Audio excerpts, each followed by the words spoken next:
SQL में आपका स्वागत है। बीपीएससी टीआरई 3.0 का जो नोटिफिकेशन जारी कर दिया गया है, इसका जो वैकेंसी है बहुत ही इस बार भी ज़्यादा मात्रा में है और फिर से वैकेंसी अगस्त में भी आएगी, जिसको आप बोलेंगे बीपीएससी टीआरई 4.0। ठीक है, और ये जो वैकेंसी है मतलब अनएक्सपेक्टेड था कि नहीं आएगा, लेकिन बहुत जल्द इसको निकाल दिया गया। ठीक है ना। आप लोग कैलेंडर में भी देखे होंगे कि इसका जो नोटिफिकेशन है अगस्त में आने वाला था, लेकिन फिर से इसको रिक्रूट किया जाएगा। बीपीएससी टीआरई 3 का ये वैकेंसी आ चुका है, नोटिफिकेशन जारी कर दिया किया जा चुका है। इसमें हर तरह का है। ठीक है, 1 से 5 के लिए भी है, 6 से 8 के लिए भी है, और फिर 9th-10th के लिए है, यानी हाई स्कूल, और 11th-12th। ठीक है, तो इसमें स्पष्ट बताया गया है कि ये जो विज्ञापन संख्या है 22/2024 और शिक्षा विभाग के अंतर्गत प्राथमिक विद्यालय यानी कक्षा 1 से 5, मध्य विद्यालय कक्षा 6 से 8 और माध्यमिक विद्यालय कक्षा 9 से 10, विशेष विद्यालय अध्यापक कक्षा 9 से 10, उच्च माध्यमिक विद्यालय कक्षा 11 से 12 के विद्यालय अध्यापक के पद के लिए विषयवार रिक्ति जिलावार आरक्षण रोस्टर समेकित रूप से प्रशासनिक विभाग द्वारा उपलब्ध कराने के बाद आयोग की वेबसाइट इतना पर प्रदर्शित की जाएगी। मतलब बहुत जल्द इसका मतलब जितना भी वैकेंसी है बहुत ही आउट कर दिया जाएगा।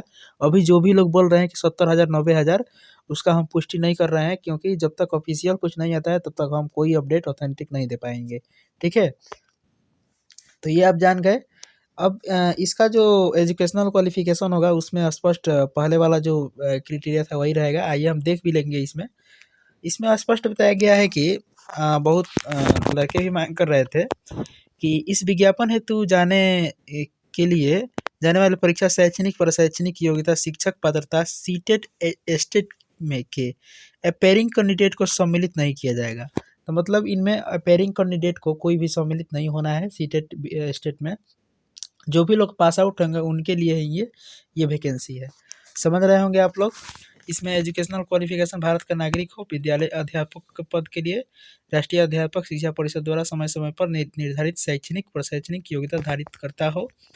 ठीक है, तो यहाँ पे कक्षा 1 से 5 के लिए सीटेट पेपर 1 और या बीटेट पेपर 1 क्वालिफाई होना चाहिए।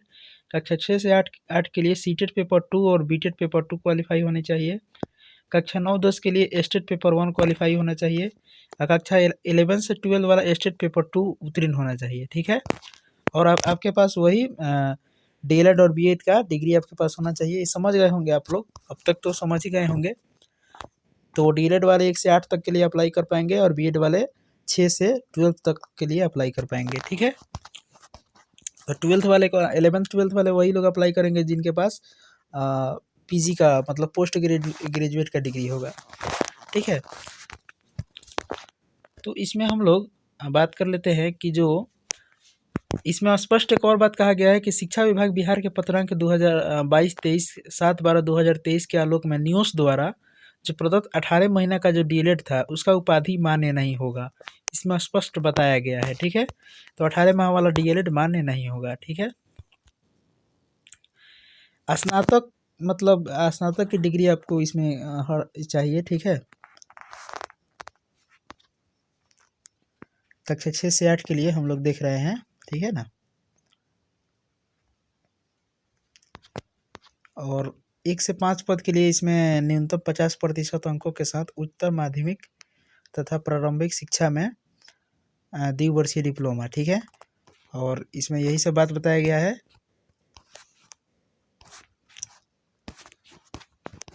फिर हम लोग आगे चलते हैं, तो आगे जो देखते हैं हम लोग अगला क्वालिफिकेशन 9th-10th के लिए। तो इसमें एक वैकल्पिक विषय के रूप में आपके पास होना चाहिए। ठीक है, और जो भी आपका वैकल्पिक विषय है उसमें 50% अंक रहना चाहिए। ठीक है ना, तो ये सब तो आप लोग को पता ही होगा कि क्या क्या क्वालिफिकेशन लग रहा है। फिलहाल आपको अगर कोई डाउट हो तो आप डाउट कमेंट्स बॉक्स में पूछ सकते हैं। ठीक है ना, एक और बात, इसका जो लास्ट डेट रहने वाला है उससे पहले, लास्ट डेट से पहले अगर आप ओबीसी हैं, ईबीसी हैं, बीसी हैं, ईडब्ल्यूएस हैं, तो आपके पास उससे पहले का सर्टिफिकेट होना चाहिए। जो भी सर्टिफिकेट से उसके लास्ट डेट से पहले का आपके पास होना चाहिए, क्योंकि कट ऑफ डेट वही निर्धारित होता है। यहाँ पे जो आपका पेपर होने वाला है सभी लोगों के लिए, 1 से 5 के लिए और 6 से 8 के लिए। आइए हम देख लेते हैं। तो जो पेपर होने वाला है 2.5 घंटे का पेपर होगा, कुल अंक 150 नंबर का होगा। प्रश्नों की संख्या भी 150 रहेगा, जिसमें से भाग 2 में भी 120 होगा, भाग 1 में 30 होगा। भाग 1 में वही इंग्लिश और हिंदी दोनों रहेगा, ठीक है ना। ये क्वालिफाई रहेगा, ठीक है। और भाग 2 आपका मेरिट में रहेगा। और SCRT NCERT बेस्ड पर ये इसमें क्वेश्चन पूछे जाएंगे। और कक्षा 6 से 8 के लिए भी वही पैटर्न रहने वाला है। 80-40 का इसमें पैटर्न रहने वाला है। 80 नंबर आपका जो भी स्पेसिफिक सब्जेक्ट होगा, ठीक है, तो उनका पूछा जाएगा। और 40 आपका GS से पूछा जाएगा, ठीक है ना। वही भाग 1 में 30 क्वेश्चन रहेगा, जिसमें आपका क्वालिफाई करना पड़ेगा, लैंग्वेज पेपर है।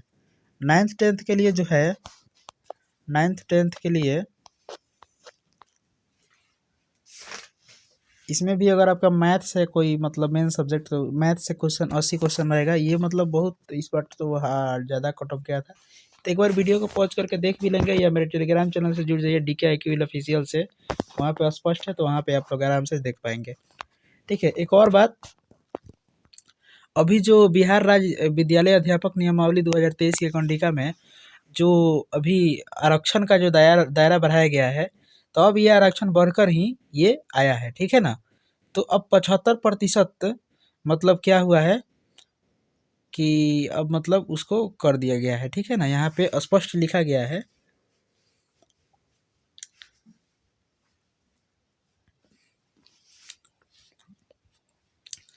तो यहाँ तो उसको भी हो सकता है कि इस बार जो वैकेंसी आए, जो रोस्टर वर्क क्लियर हो, अभी इसीलिए वैकेंसी इसमें नहीं बताया गया है, ठीक है। एक ये भी बात हो सकता है। इसमें क्वालिफिकेशन क्राइटेरिया बताया गया है कि जो ईवर से 40% और अत्यंत पिछड़ा वर्ग के लिए 34%, पिछड़ा वर्ग के लिए 36.5%, ठीक है। तो इसमें एक ये भी बात है, हो सकता है कि इसमें कोई भी निगेटिव मार्किंग नहीं रखा गया है।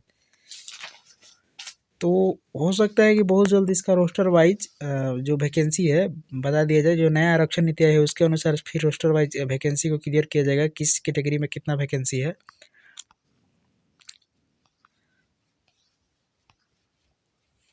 ये कुछ कोड दिए गए हैं। इसका जो इम्पोर्टेंट डेट है वो हम लोग देख लेते हैं। इसका जो फी लगने वाला है सभी अभ्यर्थियों के लिए, जनरल के लिए 750 रुपये लगना है, SC ST के लिए 200 रुपये लगना है, और युवा महिलाओं के लिए 200 रुपये लगना है, दिव्यांग के लिए 200 रुपये लगना है, अन्य सभी उम्मीदवार यानी अदर स्टेट के लिए भी 750 रुपया लगना है, ठीक है। और जो इसका लास्ट डेट रहने वाला है 10 फरवरी से इसका स्टार्टिंग है, और 23 फरवरी इसका लास्ट डेट है, और शुल्क जमा करने की तिथि 25 फरवरी है, ठीक है। तो ये सब इसका जो एग्जामिनेशन है बहुत जल्दी, यानी 10 मार्च के आसपास इसका एग्जामिनेशन भी हो जाएगा। तो ये भी आप लोगों को पता ही होगा। तो मिलते हैं फिर किसी अगले वीडियो। अगर आपका कोई भी डाउट हो तो आप कमेंट करके पूछ सकते हैं। NCL अपना बनवा लेंगे। BC EBC सर्टिफिकेट अगर आपके पास BC EBC कैटेगरी से है तो NCL अपना बनवा लेंगे, ठीक है।